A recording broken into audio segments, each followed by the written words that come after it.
unnecessary intro song to totally waste your time.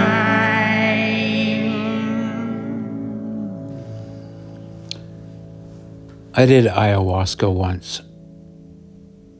And, I keep seeing all these people talking about their ayahuasca experiences, and sometimes I think, it's a little bit much. Everybody's talking about it. But then again, I was just thinking about it because I saw it come across on a YouTube recommended video on the topic, and I thought, I thought back to my experience, and I thought, gosh, I can remember a lot about that.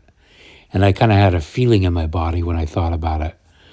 And I thought, kind of like sometimes when you remember something triggers a memory and you remember the smell of the air of a certain time, and it's almost like you're transported back. Well, I just had that with that ayahuasca experience. And do I recommend people do it? Well, kind of. And let me tell you why. Here, I'll just tell you what the experience was, right? So I've been in San Francisco for 25 years, and very early on in email days, long before social media, I got on this email thread. I don't know I can't even remember how that works, but I started arguing. It was about rent control because I just bought my house here, and I was arguing with people about how rent control is what drives up rents, and that every place that has rent control has the highest rents in the world, blah blah blah. And I was fighting with this one guy, and he was like Hoot Owl. He was responding, he signed his name Hoot the Owl or something. But anyway, years go by, and I meet this little guy on the bus and somewhere else, this guy who wears eyeliner, and sexy little guy, just mysterious, vintage clothes, and I was, kind of a like mind in a way, people that dress like they want to stand out, So I ran into him, and I kept bumping into him, and just in the art scene or whatever. Lee is his name. And he's one of those kind of guys that you could never get rid of. Not that I was trying to, but he was just always there. And at a certain point, if you run into somebody over and over again, you got to realize, you just got to accept the fact that you have something in common with them. If you keep running into the same person over and over again, you literally overlap with them, right? So weirdly, and this was years later that we put it together, that he was the guy from the email thing. This was probably 6-7 years after that. And we kind of became frenemies. We were interested in the same girls. We hung out with the same girls. He might have been friend-zoned by a girl that I liked, and I got friend-zoned by a girl that liked him, or something like that. In other words, there was a lot of overlap, a lot of commonalities, but also a lot of a lot of drama. Let's just put it that way. A lot of shit talking and, about each other, but there's also this kind of, when you overlap like that, there's also a mutual respect that you can gain for somebody. But anyway, time goes on, and again, more and more inescapable, and the longer we live in San Francisco, the more he becomes part of my world, whether I like it or not, and vice versa, the more I'm part of his world. We just become, the scene is so small that we're inescapable, and we kind of decide, all right, well, let's try to be friendly with one another. And he's kind of one of these guys that is anti-everything. He's a total contrarian.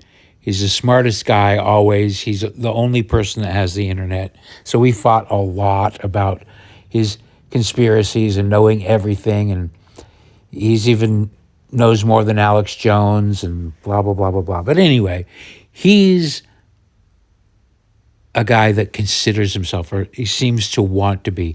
He calls himself spiritually. Owl, wisdom. He posts a lot about the Illuminati, all this other kind of stuff, right? And our history is well known because we've had public spats and public alliances.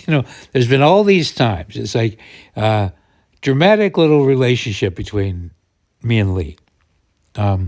Love-hate kind of a thing, for sure. But so he's the one that was always trying to get me to do ayahuasca. Like, if you do ayahuasca, you're going to change. Your whole world's going to change, man.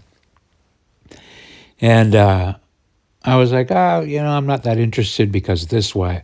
I would tell him, I don't really want to become like you because you seem to hate humanity and think there's something evil lurking around every corner. And I've seen that over and over again with people that get really into psychedelics and mushrooms, Like, I never wrote it off. I never said I'm not going to do them. But I kind of look at the world and I go, does that look fun? If it looks fun, I'll do it.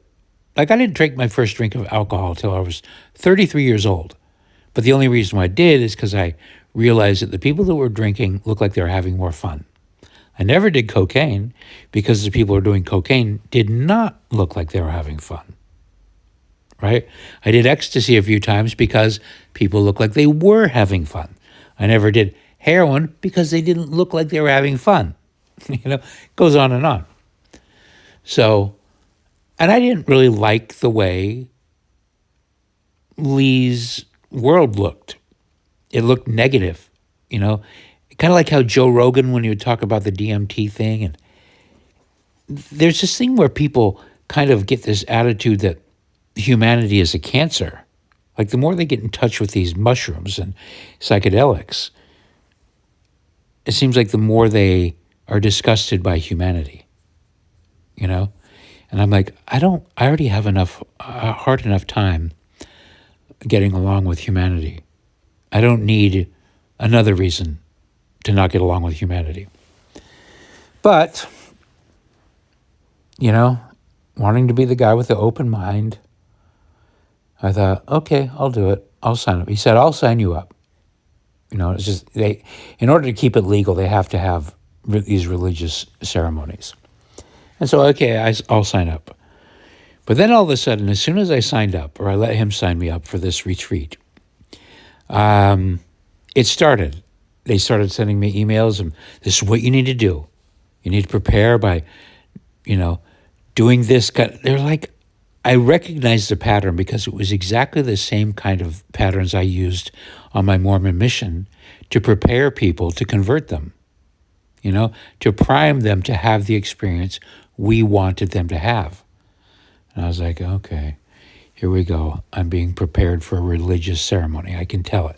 And I get that they kind of have to do that because that's how they get to keep doing it legally, is because they need to operate as a religion.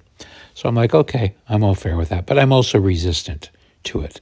I'm not just giving in to the obvious,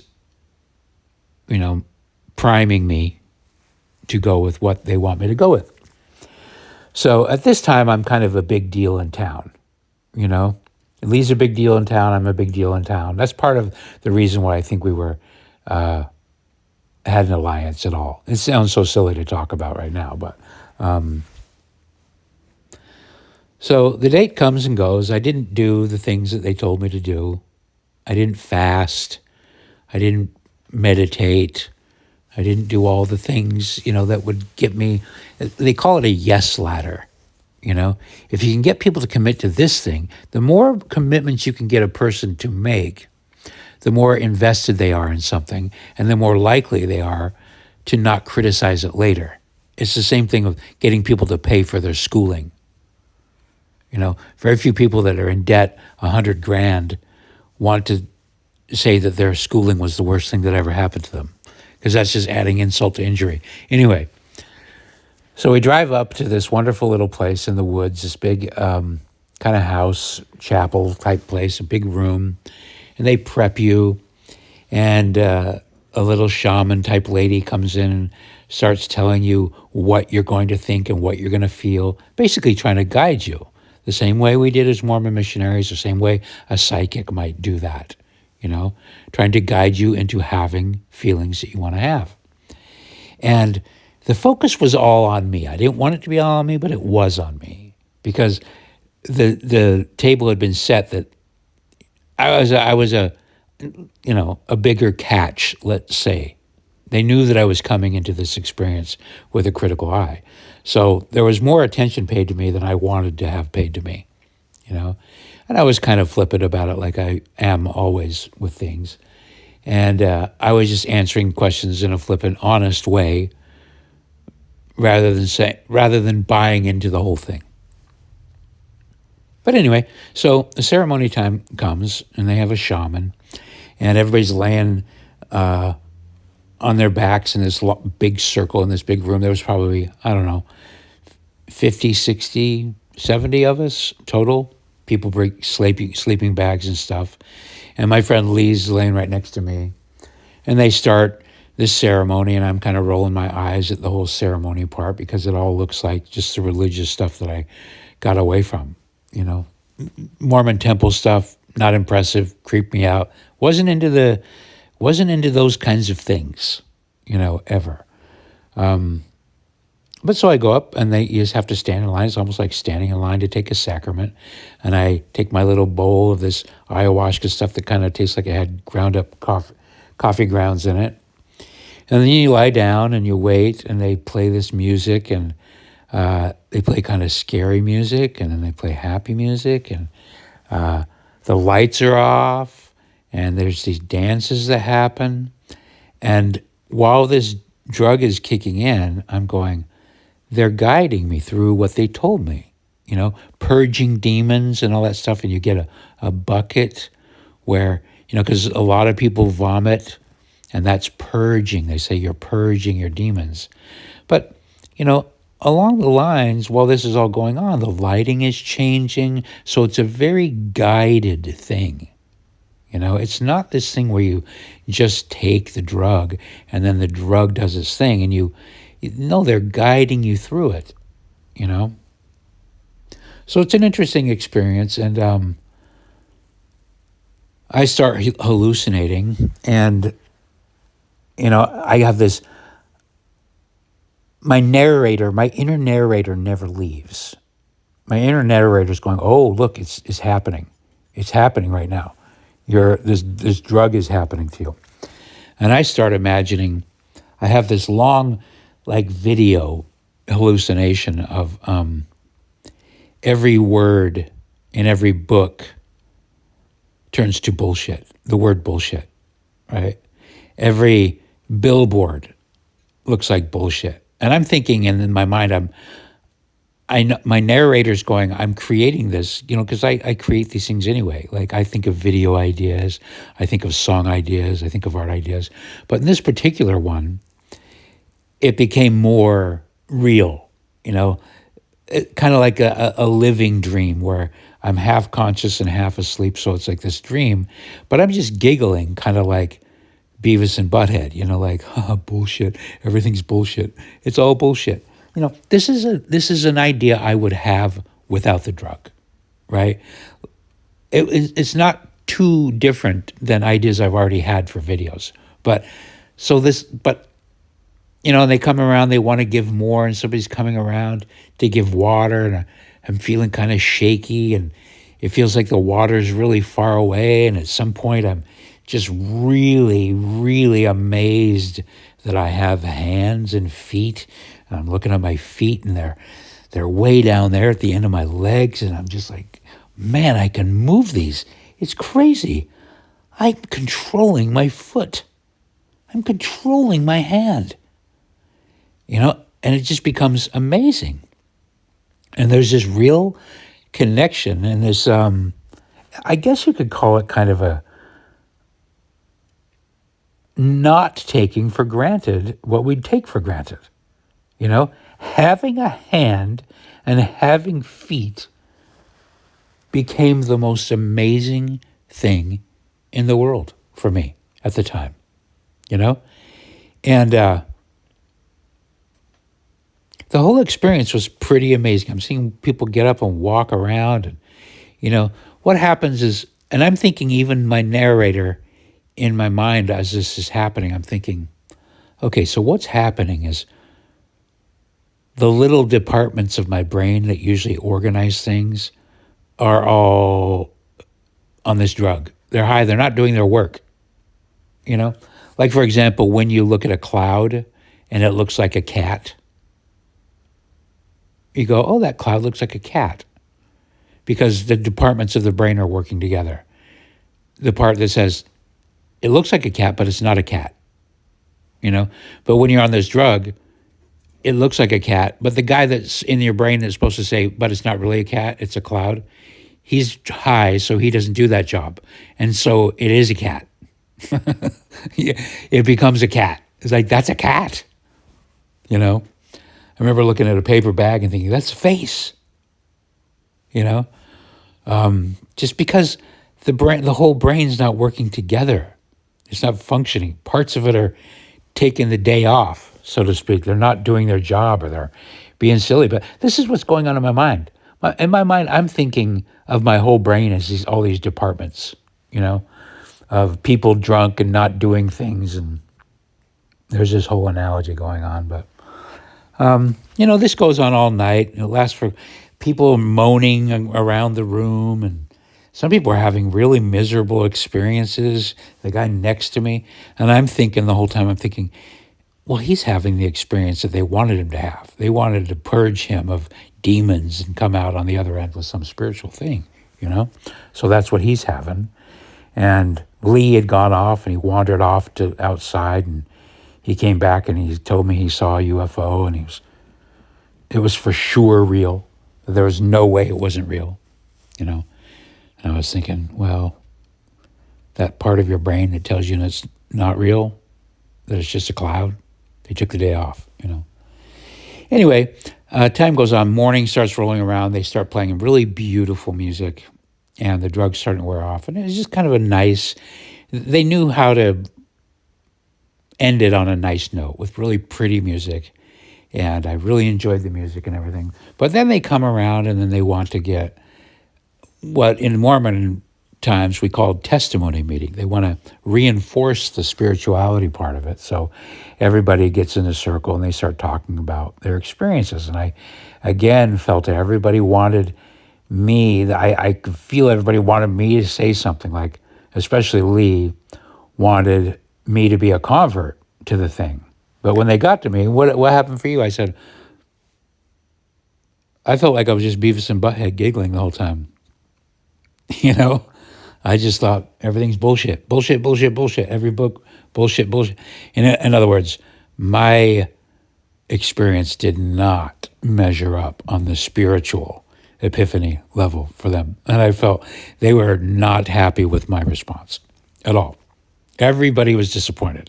The van ride home, everybody else was trying to share these really spiritual epiphanies and all that other stuff. And I was going, okay, yeah. I was saying I would like to experience that drug on my own without all the prepping and being told what I'm going to feel, you know, because that would be interesting. But not interesting enough that I ever did it, you know.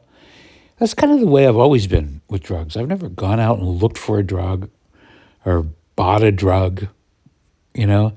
If somebody offered it to me, occasionally I would take it. Like, I've smoked pot 30 times in my life. Maybe 5 times it's been great. You know, 15 times it's been not great at all.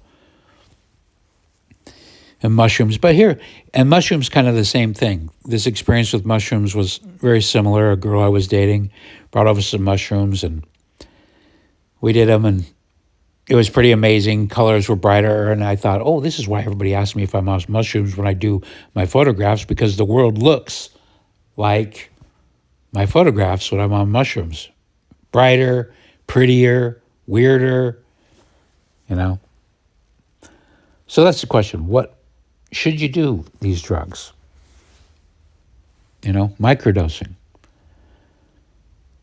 I don't know, you should do whatever you want, but I don't. I don't. I think everybody should. Like I thought, man, if my mom would do this once or twice.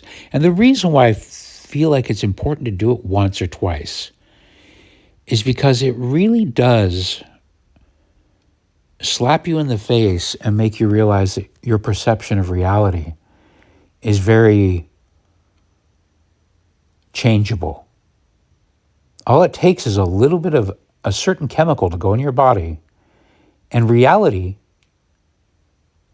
your perception of reality, changes dramatically, and you think it's reality. You don't, I have that narrator in my head, but for most people, it's like, no, reality itself changes, and that's incredible. That is incredible, because when you think of the fact that your chemicals can change in your body, well, let me put it this way. In a different drug experience I had where I did ecstasy, up at this river trip, and I've only done ecstasy like 3 times too, but this time I did quite a bit, and I felt all those feelings of love and whatever, and I texted a bunch of people that I knew and met, people I dated, and I told everybody that I loved them and that we should have gotten married. Really embarrassing shit, to a bunch of people, But afterwards, after that trip, driving home, and when it depleted, the next week was depressing, very depressing. They say that coming down off of that, and the reason why is because apparently these drugs, they just actually release your own serotonins. Is it serotonins? So you're really just getting high on your own supply, really, but it gets depleted, and then you're really depressed because your own serotonins aren't working. Now that's the part that's interesting, because your body is producing chemicals right now that keep you perceiving reality the way you perceive it. And that's fascinating, right?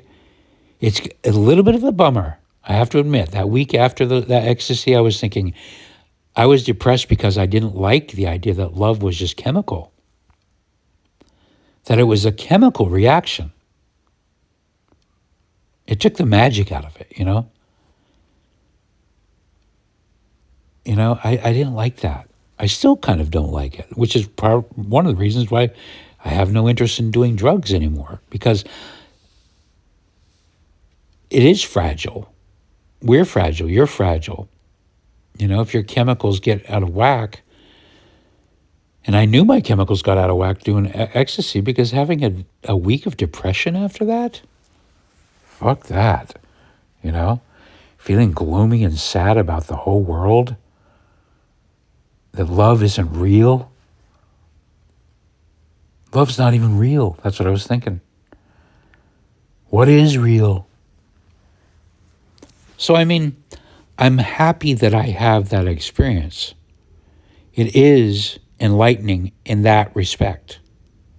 It really does make you. One of the other mushroom experiences from that same time was just, filters are cut out. Like I could hear things from across the room in a way that I would never be able to without the drug. Patterns, just the tree breathing, this sense. And I have a theory about this. I think, wouldn't it be clever that if mushrooms, designed this chemical knowing that you'd eat it, and because you ate it, you felt depressed about being a human, and you thought, being a human sucks, I'm going to go lay down in the forest and become food for who? Mushrooms. Sneaky little devils. Anyway, it could go on and on. You've heard enough from Joe Rogan and everybody else, but it is interesting.